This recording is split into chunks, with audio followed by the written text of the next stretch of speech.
Hello. I'm sitting at an event space. It's like this big old mansion, waiting for the last group to come and clean up. So I figured, why not use this time to intro our next vlog. Still haven't thought of a name, and yeah, still a loss for that, but it's okay. This next one, I don't know if they're going to continue like to be my favorite as they go on, but so my dad and I got done recording the first episode, and he was like, I didn't get a chance to say this, this, and this. And I was like, well, it kind of connects to what we're talking about in the next episode. Do you want to just do the next episode now? And he's like, yeah. He's like, I don't want to change how we video it, like the look of it. So we changed it. And I sit behind the camera, which I'm wanting to sit next to him in a few of these, depending on how serious we can actually be together. But when I sit behind the camera, it's a little bit easier. I can still ask the questions. So you can see he's talking to me off to the side and not looking at the camera, and I remind him so many times. So I just got sick of it, and I just put it back to the regular view. We tried something new, and it didn't look too great, but we tried it. And yeah, this one's my favorite because it just shows my dad's heart for people and others going through what he's going through. And my prayer is that we can dig deeper into it, and that we can, as a family, talk about connecting with others through dad's diagnosis and through the years. And I just thought it was just really sweet of my dad to be like, I want to talk about this. And part of it wasn't even one of the questions, but it was something that he wanted to share on his own. This one was actually a lot of learning for me too. A lot of the things that he shared, I didn't know myself. And that was very eye-opening of like this, I had no idea would be a time that I would learn more and more about my dad. I mean, I had an idea of it, right? But I didn't think there'd be all this new knowledge. I don't know. I guess I did, but didn't at the same time. It's kind of hard to explain. But I do want to give a little shout out to just like the blessing that this time has already been, where a friend shared with me that their mom has an early diagnosis of Alzheimer's, and that this specific recording and sharing of my dad's life with Parkinson's and as a family what we're walking through, it's been a blessing to her. And I said, like, if that's all this is for, then this is all for you, girl, because that's our heart in it. So here's to the next episode. Dad's sharing different struggles that he's had. We talk about like support of family and friends, and kind of like, yeah, the daily kind of routine that he has. So here we go. I'll show you what it looks like. Wow. Okay. Well, we first need to clarify that in the first video that we did, the light was not on. And we apologize for that. Don't worry about that. I do worry about that. I have to acknowledge what the followers are seeing, Dad. You gotta give the people what they want. Okay? So you have to talk up here, though. You can't talk to me. It's gonna be that high. Right. Okay? So in the last episode, we talked about how it all started for you. Misconceptions of how people can see Parkinson's and how it's way more than that. We talked about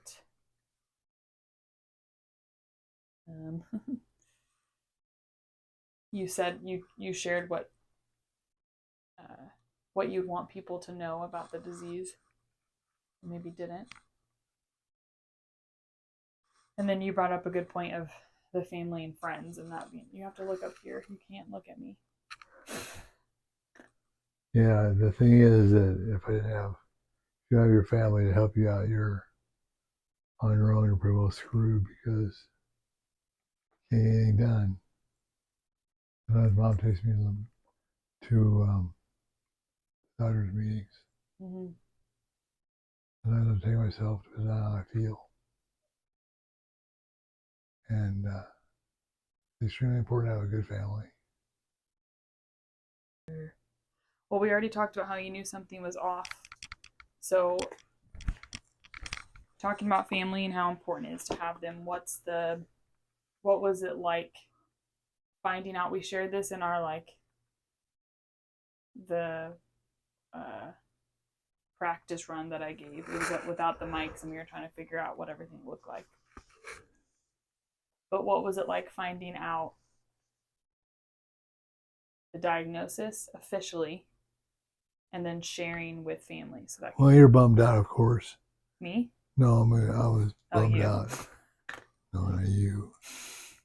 Because it's not in your plans for your future. Concerned about your mom and you and your brother. Mm-hmm. Well, what we're going to do and how we're going to get it done. But I look at it this way: just put the pedal to the metal, just go for it. You live once. True. So Gramsci always said you had the best that's what we're doing. outlook of it. What was it like?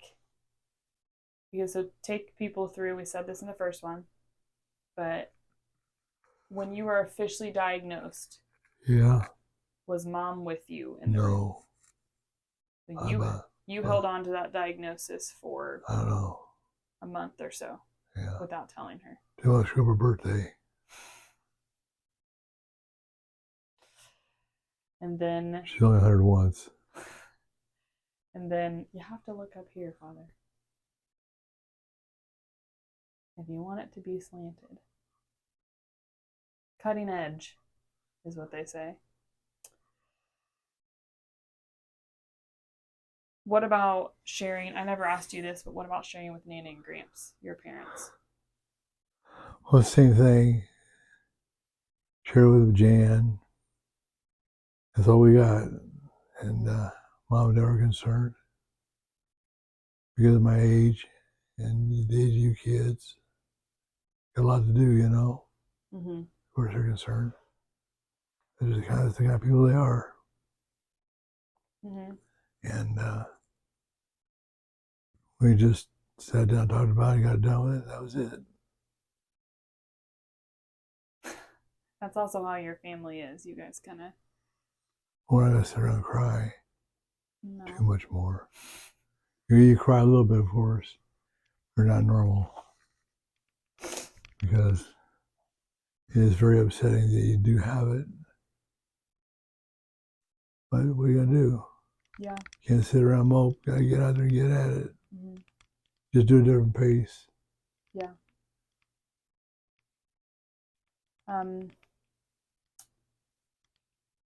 I just lost my train of thought. Let me pull up questions again. So, let's go back to what you said at the beginning of having your family and support system around. That's why you kids came home. Mm-hmm. I mean, think back to when did you start getting into groups for Parkinson's? I don't know how many years ago it was. Got into boxing. Mm-hmm. That was great, greatest thing in the world. Those people. Yeah, those The people. leadership teams are wonderful. They help you think outside your head. Because if you're by yourself too much, turn into a worry ward, I don't people. think that you or any of us understood that they have groups for things like Parkinson's. They had like this workout group, the boxing group. Yeah. I mean, how did you even find that? Through mom. Mom heard of it or something? A friend of hers knew about it. Mm-hmm. Said, hey, tell Dummy to go try this. Tell Dummy to look up at the camera. I mean, yeah, that was life-changing for you. That's where you've met everybody. Yeah, a lot of good people. So for some of the people that you've met, this kind of goes back to what we talked about in the first episode of misconceptions or how people think the disease actually is. One of the things that mom always says is that it's a moving target. You never know what you're going to get each day. Right. I feel like that's the same for every person. No one is the same. Right. In how they're experiencing this disease. I got one friend that takes a lot of medicine. Mm-hmm. I have another friend that takes very little. Yeah, me, I've had brain surgery twice. Mm-hmm. You don't know. So you got to give different things a try. Well, it's not just the Parkinson's medicine. There's multiple other medicines that you're taking. Oh man, it's just a myriad of different medicines to take. You got to know how much to take, when to take it. Your body is already in flux. So you're not quite sure you take the medication if it's going to time out right or not. Mm-hmm. Like there are days where I've been up all night long because I just can't stand it. Because you took too much medication? No, I just can't sleep, or you're in too much pain. Mm-hmm. Sometimes I'm up till 3, sometimes I go to bed at 1. Sometimes I hear you when I'm in my room. Yeah. Nothing I can do about it. No. But I still wake up early. You do, yeah. There are very few days that I sleep past 7 o'clock. Well, and for you had a lot of sleep issues for a couple years, right?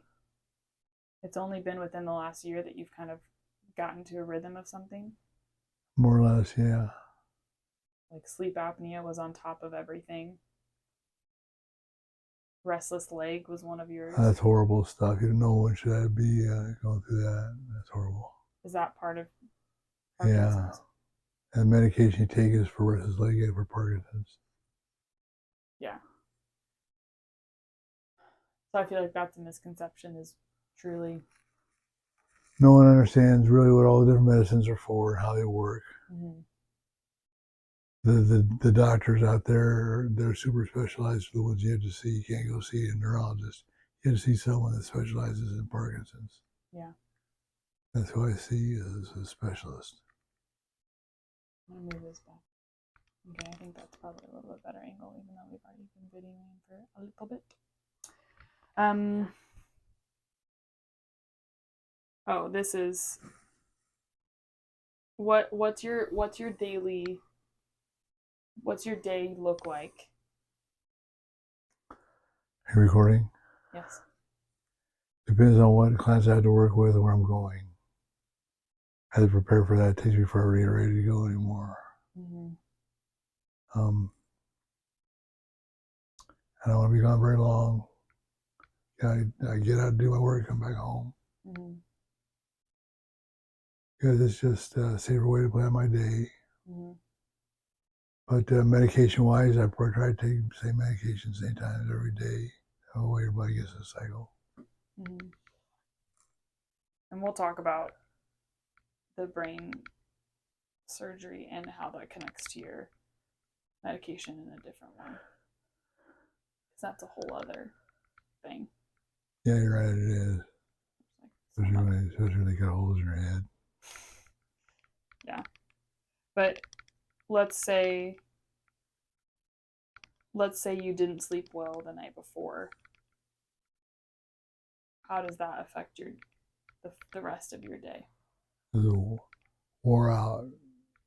You're pretty well just high energy. And would you compare it to be a similar, oh, I just don't have energy because I just didn't sleep?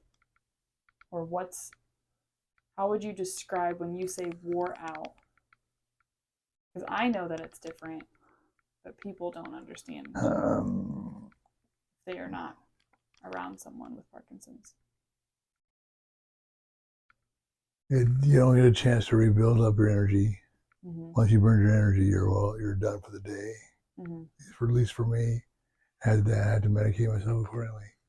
If I take 1 pill a day, if I'm going to go outside and work, I'll take 3 pills because the Parkinson's just eats a lot of energy up for me. Mm-hmm. So when we're out here working in the woods, it takes a lot of to go. Well, and I've noticed that day that we worked outside, the next day you were a little off in the morning, but you still worked for plenty of hours after. But then you were like pooped for 2 days after. Yeah, that's what like your voice was shot. Yeah, but just whatever part of your body that's affecting it depletes that level or energy level. Okay. Well, how do you feel like this isn't one specific one of the episodes I want to do is talking about specifically the last 2 years for you, because the last 2 years I felt like Here. No, not here at the house, but we lived here. You did live here, yes, but I'm more meaning the progression of your disease the last 2 years. But this question is in regards to diagnosis until now.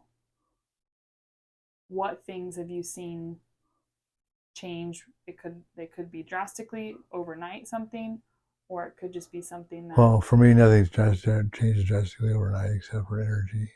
Okay. But just my ability to walk, I freeze up a lot. Mm-hmm.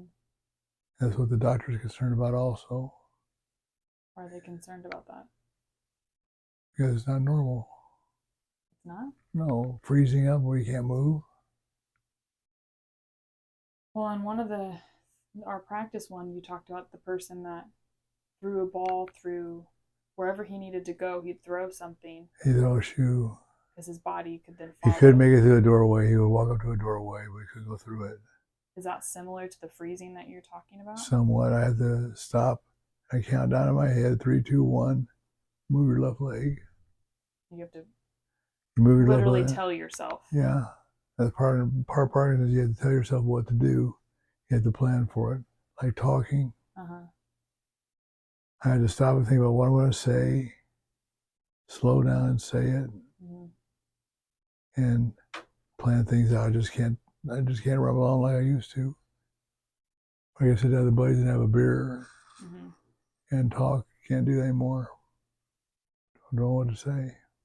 It's easier not to talk. Well, I've noticed that with just your voice going, it's easier not to talk for you because you don't have to talk over people. Well, I'm talking about it's easier not to talk because I don't have to think about anything. I guess I perceived that as because of your voice going. Well, I'm sure it's part of it too, but I didn't know that. Like go to a big party. Yeah.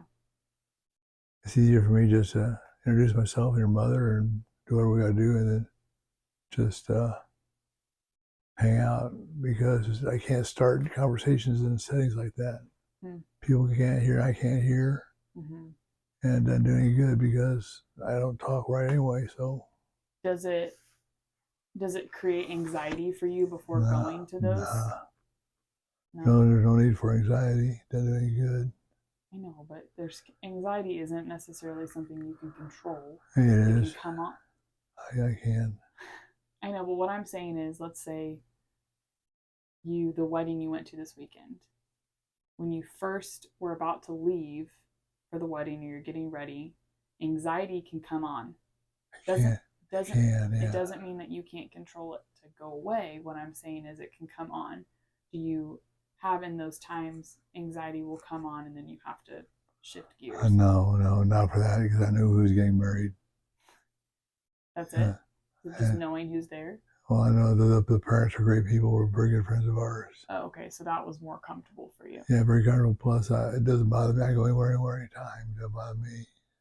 What about when we visited your friends that you hadn't seen since college? No. That doesn't make you anxious? No. Is there any scenario that can cause you to be a little jarred because of what you had shared? If someone comes down on me really hard for something some person I don't know, yeah. Yeah.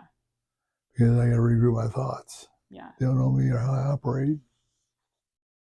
So really a lot of those scenarios, you've known people, they know how you are, so there's nothing to necessarily get anxious about. Yeah. Not enough time in the world for it. Rub some dirt in it, as you would say when I called. It's like a cold paleo for hot mud. What? A cold paleo for hot mud. Okay, well, Let me see if there's any more questions on this.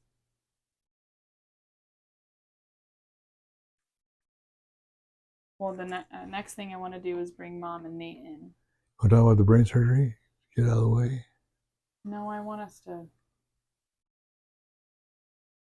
What? We don't need to get them all done in one time. Let's just get it done now. We're here together. Okay, well, then